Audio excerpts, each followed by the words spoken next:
സംസ്ഥാന ബി.ജെ.പിയിലെ തട്ടിപ്പും വെട്ടിപ്പിടുത്തവും അധികാര പോർവലിയും ഗ്രൂപ്പുകളെയും എല്ലാം ആർ.എസ്.എസിൻ്റെ സംസ്ഥാന നേതൃത്വത്തെയും കേന്ദ്ര നേതൃത്വത്തെയും വലിയ അതൃപ്തിയിലേക്കാണ് കൊണ്ടുപോയിരിക്കുന്നതെന്നാണ് പുറത്തു വരുന്ന വാർത്തകൾ.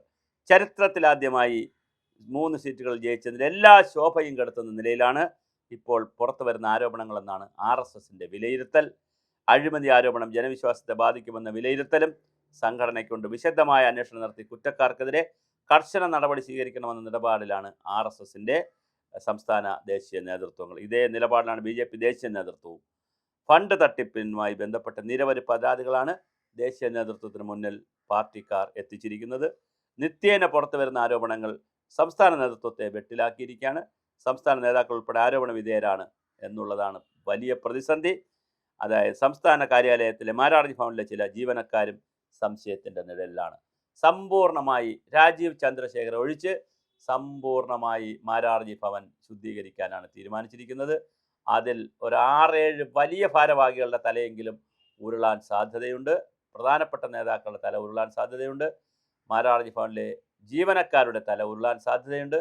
രാജീവ് ചന്ദ്രശേഖർ ഒഴിച്ച് ഒരാളിൻ്റെ പുറത്തും ഒരു റിസർവേഷനും ആവശ്യമില്ല, ഒരു പരിഗണനയും ആവശ്യമില്ല എന്നാണ് ആർ.എസ്.എസ് നേതൃത്വം എടുത്തിരിക്കുന്ന കർശനമായ തീരുമാനം.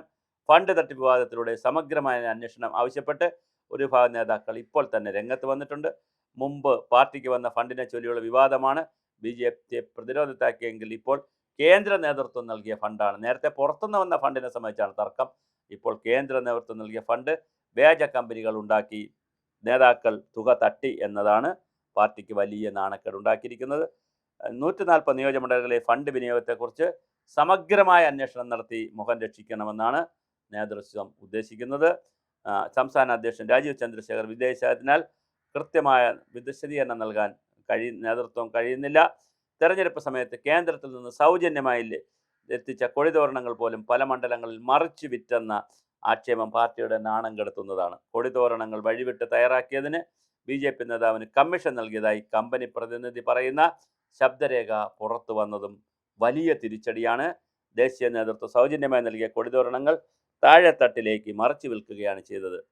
ഇഷ്ടമുള്ള സ്വകാര്യ കമ്പനിയിൽ നിന്ന് തുക കൂട്ടി കൊടി തയ്യാറാക്കി ചിലർ കമ്മീഷൻ കൈപ്പറ്റുകയും ചെയ്തു. തലസ്ഥാനത്തെ വൻകിട ഹോട്ടലിൽ കൂട്ടത്തോടെ മുറി ബുക്ക് ചെയ്ത് ഫണ്ട് തട്ടി പറക്കാത്ത ഹെലികോപ്റ്ററിന് വാടക എഴുതിയെടുത്തു. വ്യാജ കമ്പനികൾ തയ്യാറാക്കി എന്നതുൾപ്പെടെ നിരവധി ആരോപണങ്ങൾ നിത്യേനെ പുറത്തു വരുന്നുണ്ട്. എന്തായാലും രാജീവ് ചന്ദ്രശേഖർ വിദേശത്താണ്. രാജീവ് ചന്ദ്രശേഖർ എത്തിയാൽ സമഗ്രമായ അന്വേഷണം നടക്കാൻ സാധ്യതയുണ്ട്. ഒരുപാട് തലകൾ ഉരുളാൻ സാധ്യതയുണ്ട്. മാറ്റം വരാൻ സാധ്യതയുണ്ട്. ബി.ജെ.പിയുടെ നേതൃത്വത്തിൽ സമഗ്രമായ അഴിച്ചുപണിയായിരിക്കും നടക്കുന്നത്. ബി.ജെ.പിയുടെ ഓഫീസിലും അതിനനുസരിച്ച് അഴിച്ചുപണി നടക്കും. ബി.ജെ.പി ഓഫീസിൽ 1, 2, 3, 5 പേരൊഴിച്ച് ഭൂരിപക്ഷം പേരെക്കുറിച്ചും ഒരുപാട് ആക്ഷേപങ്ങൾ സോഷ്യൽ മീഡിയയിലും അല്ലാതെയുമൊക്കെ പുറത്തു വന്നിട്ടുണ്ട്. അതൊരു സർക്കാർ ഓഫീസിൻ്റെ ഒരു നാലാംകിട സർക്കാർ ഓഫീസൊക്കെ ഇപ്പോൾ ഒരുപാട് മെച്ചപ്പെട്ടു. അതുകൊണ്ട് നാലാംകിട സർക്കാർ ഓഫീസിൻ്റെ രീതിയിലേക്ക് അവിടുത്തെ പാർട്ടി ഓഫീസും അതിൻ്റെ പ്രവർത്തകരും മാറി എന്നുള്ള ഒരു വലിയ ആക്ഷേപം വലിയ തോതിലാണ് സമൂഹത്തിൽ കിടക്കുന്നത്. അതുകൊണ്ട് തന്നെ കൃത്യമായ പൊളിച്ചെഴുത്ത് അവിടെ ഉണ്ടാകാനുള്ള എല്ലാ സാധ്യതയും കാണുന്നു. രാജീവ് ചന്ദ്രശേഖർ നാട്ടിലെത്തിയാൽ കൃത്യമായ മാറ്റം ഉണ്ടാകാൻ തന്നെ സാധ്യതയുണ്ട്.